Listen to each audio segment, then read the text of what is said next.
राम राम प्रिय दर्शकों, ideology of astrology Guru channel में आप सबका हार्दिक स्वागत है।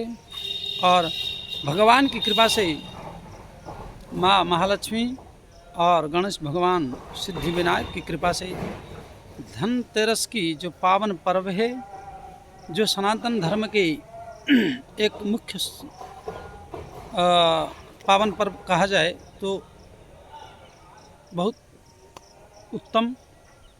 और इस पावन पर्व में इस चैनल को देखने वाले सभी दर्शक प्रिय जो भी हैं, जहाँ पर भी है देश विदेश में, इस विश्व में, उन सबको हार्दिक शुभकामनाएं और हार्दिक अभिनंदन।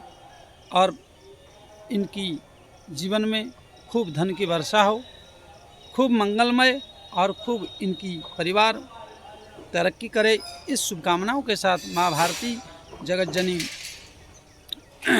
महालक्ष्मी सिंधु पितृ के चरणों में एवं भगवान के श्री चरणों में प्रार्थना करते हुए आप सबका हार्दिक स्वागत। तो प्रिय दर्शकों, आइए आज जो हमारी धनु लग्न के ऊपर चर्चा चल रही थी, एक एक राशि को आज हम चर्चा करेंगे। चर्चा करने से पहले आप सबको एक छोटी सी निवेदन, धनतेरस में धन प्राप्ति के लिए इस चैनल को लाइक, सब्सक्राइब, शेयर अवश्य शीघ्र अतिशीघ्र करें। और आगे की वीडियो नोटिफिकेशन को पाने के लिए आप इस चैनल को लाइक, सब्सक्राइब, शेयर करें। तो आज हम चर्चा करेंगे प्रिय दर्शकों, धनु लग्न और कर्क राशि। कर्क राशि जो है चंद्रमा का स्वराशि है। और धनु लग्न के अनुसार अगर हम देखें तो अष्टम भाव में चंद्रमा जो अष्टम भाव में विराजमान हो जाता है, यह गुप्त भाव है, गुप्त विषय है। और चर राशि अग्नि तत्व लग्न, गुरु की राशि लग्न में है और चंद्रमा अमृतमय है। तो कॉम्बिनेशन बढ़िया है, परंतु एक समस्या है कि ऐसा व्यक्ति हर क्षण हर पल विचलित मानसिकता, नहीं तो अगर यहाँ टिक जाए तो चंद्रमा अमृतमय है। चंद्रमा अगर कहीं शुक्ल पक्ष का हुआ और एकादशी के बाद का, जैसे एकादशी से लेकर पूर्णिमा तक का चंद्रमा हो, तो प्रिय दर्शकों यह चंद्रमा बहुत कुछ दे सकता है। पहली बात तो ये वैद्य, औषधि, जड़ी बूटी, इसकी हाथ से कोई भी चीज़ अगर मिल जाए तो ये व्यक्ति की इतनी निजी पावरफुल होती है कि जो चीज़ दे दे वो फलित हो जाए। और कहीं गुरु की दृष्टि रहा, बृहस्पति की दृष्टि अगर पड़ जाए तो ये जो कह दे वो फलित होता है, और जो दे उठा के वो 100 गुना। और ये व्यक्ति कहीं अगर कदम रखे तो अप्राप्त चीज़ भी प्राप्त होने लगता है। इसको ऐसा गुप्त भाव कहा गया, क्योंकि गुरु की दृष्टि पड़ जाने पर एक तो स्वयं अमृतमय है, साथ में अमृतमय होने के साथ साथ ये निजी तौर पर एक विशेष निजी तौर पर ये बहुत अच्छे और उत्तम फल को देने वाले होते हैं, उत्तम विचारधाराओं को देने वाले होते हैं। परंतु इनकी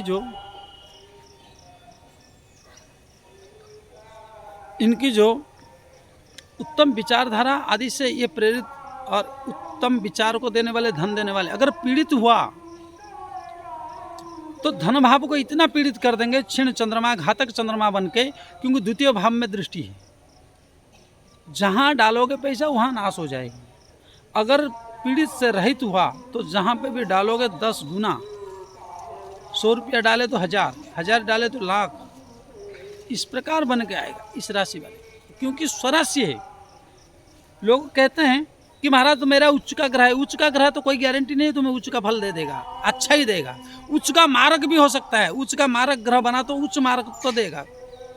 और ऐसे भी अष्टम भाव का चंद्रमा है, तो आपकी मन के जो विचार को भ्रमित करा के आपको उच्च मार्गत्व प्रदान करेगा अगर क्षीण चंद्रमा हो। और अच्छा हुआ तो आपकी विचार कितना डल भी हो, आपको ऐसे संगत में डाल देगा जिस संगत के कारण 1 रुपया को लाख रुपया बना सकता है। इसलिए यहाँ प्रिय दर्शकों, 2 चीज़ को बढ़िया से समझने योग्य है। हमारी कुंडली में खाली उच्च का और स्वराशि का देखकर हम खुशी से नाचने लग जाएं, हमारी विचारधारा खुशी से झूम उठता है, फिर काल ही कर्म ही ईश्वर ही मिथ्या दोष लगा भाई दुर्योग किस लिए है? दुर्योग इसलिए कि तुम तपस्या करो। दुर्योग ना होता तो कोई परमात्मा को नहीं पूछता, कोई गुरु ब्राह्मण देवी देवता मानता नहीं है। क्योंकि जब आज भारत की संस्कृत विरोधी और ज्योतिष की विरोधी धन आया तो उनकी एक 2 ही लक्ष्य है, अच्छा इनकम हुआ तो होटल और दारू और शराब जुआ इनमें लगाना है इनको, विशेष टारगेट है इनकी। और वो व्यक्ति है या तो डॉक्टरों को पैसा देना है,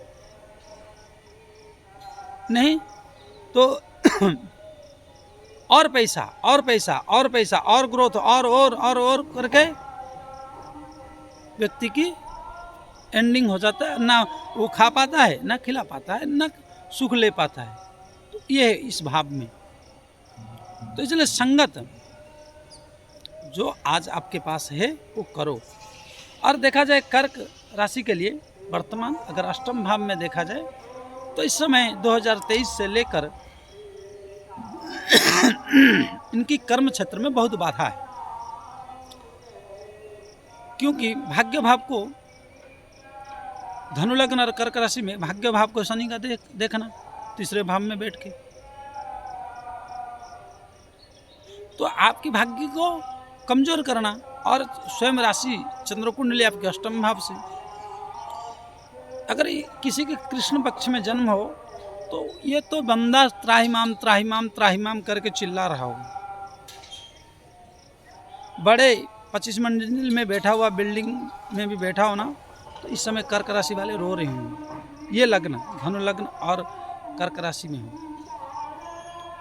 शुक्ल पक्ष का अगर चंद्रमा हुआ तो कुछ ठीक है। और इनको कब तक ये रुलाएगा? बोले अभी 2025 तक इनकी जो अन्यायपूर्वक अनीतिपूर्वक सत्य की दामन को छोड़कर जो भगवान को नहीं मानने वाले नास्तिकता, वो शनिदेव अभी दिखा रहे होंगे इनको। बिना एक्सल पाउडर के इनको धुन रहे हैं, लेकिन मेडिकल में लाख लाख करोड़ों करोड़ रुपया दिए होंगे। इनकी पत्नी, बच्चे, परिवार और कर्म क्षेत्र में इनके अच्छा पैसा डूबा होगा। 100 में से कोई एक बच गया होगा। ते उबरे ते ही काल में जाके रखे रघुवीर, भगवान किसी पर कृपा कर दी होंगे, या तो चंद्रमा शुक्ल पक्ष के पूर्णिमा के आसपास किया हो तो बच गया होगा। नहीं तो कर्क राशि वाले को इस समय इस लगन के, कर्क राशि मतलब सब कर्क राशि वाले नहीं, कर्क राशि कहाँ बनता है 6-8 बार में बनने वाले को इस बार बहुत शनिदेव ढंग से धुन रहे, क्योंकि इन्होंने अपने चालाकी से लूटे हैं। तो शनिदेव भगवान तो जब मौका मिलता है तो अच्छे को धुन देते हैं, क्योंकि योगी राज महाराज हैं। और क्रूर में तो फिर महाक्रूर है। दयालु में इनको अगर प्रसन्न कर लो तो फिर इनका नाम एक नाम शत्रुहंता भी है। तुम्हारे अच्छे शत्रुओं को भी आपको कुछ नहीं करना पड़ेगा, वो साफ ही कर देते हैं जड़ से। ऐसे पेड़ को उखाड़ के रख देंगे जैसे पता नहीं चलेगा किसने उखाड़ा और कब मर गया।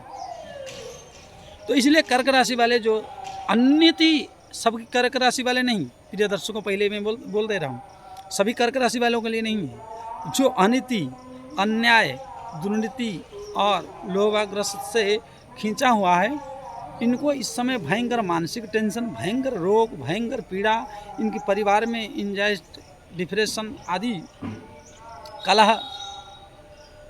अगर कहीं सप्तम भाव में शनि का विराजमान हुआ हो धनु लग्न कर्क राशि में, या शनि के साथ ही अष्टम भाव में चंद्रमा बैठा हो, कर्क राशि बना हो, तो इस समय इनको तो कटोरा लिए भिगमंगा बना दी होंगी। तो इन सब योग दुर्योग हमारी कर्म है, और इस कर्म को धुलने के लिए अच्छे सत्कर्म की आवश्यकता है प्रिय दर्शकों। और आपको अगर सत्कर्म करनी है और सद्मार्ग करनी है तो सत्संग करिए, और महापुरुषों की कमी नहीं है, और उन दुर्योगों को शांत कर सकते हैं। क्योंकि संसार में पहले ही बोल रहा हूँ कि कोई संपूर्ण रूप से किसी दुर्योग का समन्वय नहीं कर सकता है। हाँ, कुछ उपाय करके उसको शांत किया जा सकता है, उसको न्यूट्रलाइज किया जा सकता है, परंतु संपूर्ण रूप से परिपूर्ण रूप से उसको निराकरण कर देते हैं और कर देंगे बोल के कोई दावा करता तो ये गलत है। इसलिए प्रिय दर्शकों, अगर आपको मेरे विचारों से सहमत है और आपकी कुंडली में राजू हो गए तो आप मेरे से संपर्क कर सकते हैं। टाइटल के नीचे दिया हुआ नंबर पर संपर्क करके आप मुझे विवेचन करा सकते हैं और आपसे पुनः आगे मिलेंगे। अगर इस वीडियो से आपको खुश आया, आपके जीवन में घटित हुआ, तो लाइक और सब्सक्राइब शेयर अवश्य करें। जल्दी से जल्दी आगे नोटिफिकेशन पाने के लिए आप सबको धनतेरस की हार्दिक शुभकामनाएं देते हुए सभी को राम राम। आपकी जीवन मंगलमय हो, इसी शुभकामनाओं के साथ आइए आज विराम देते। जय श्री राम।